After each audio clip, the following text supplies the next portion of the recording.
Robin! Robin! Teka lang. Bilisan mo nga. Ano yung clock? Ano yung nalalaman mo kaya mo sa akin? Nalalaman. Ayaw sa'yo. Ang totoo niyan, sawang-sawa na ako sa ugali mo. Ba't ka naman nasawa? Ugali, squatter ka. Gusto mo tapusin na natin ito eh. Okay, edi mag-iwalay na tayo. Sige. Robin, nagdadalang tao ako ngayon. So, anong gagawin mo? Ipapalaglag mo? Hindi.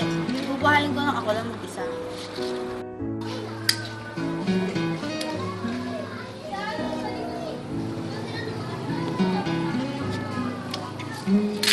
Nasaan na kaya yung dating kumahal? Parang may nararamdaman pa ako sa kanya.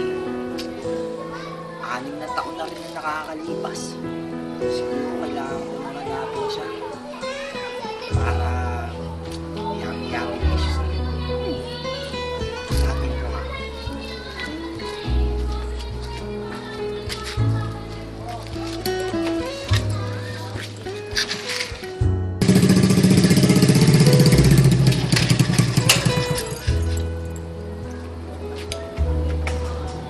Hi, baby. Naaalala mo ba ba?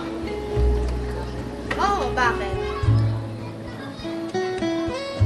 Sino yung batang kasama mo? Anak ko sa iba. Anak mo sa iba. Ganun pala. Tingnan mo ka. Uy, wag mo kunin yung anak ko.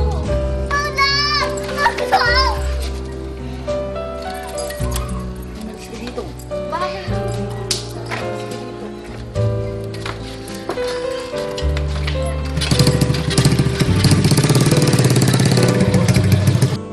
Sumama ka sa akin. Bata ka ha?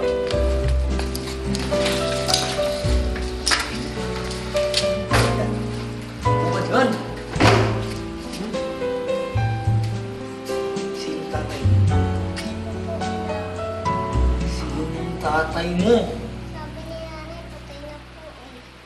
Hindi mo alam? Hindi mo alam?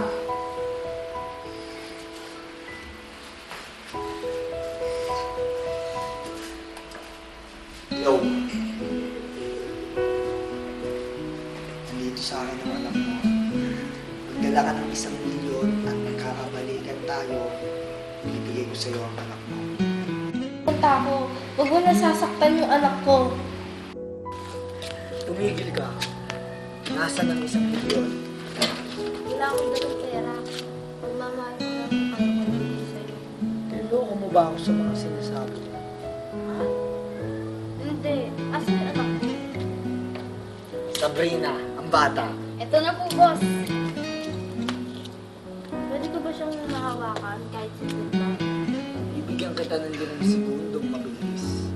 1, 2, 3, 4, 5. Sabrina, kunin ang bata. Ito mo. Huh? Ano ba? Wala akong nakapagpapit. Bakit? Bakit? May anak mo sa lalaki. May anak mo yan sa iba eh. Anak mo siya. Anak mo yan. Hindi mo alam? Talig ka. Hindi pwede. Ito mo ang anak ko.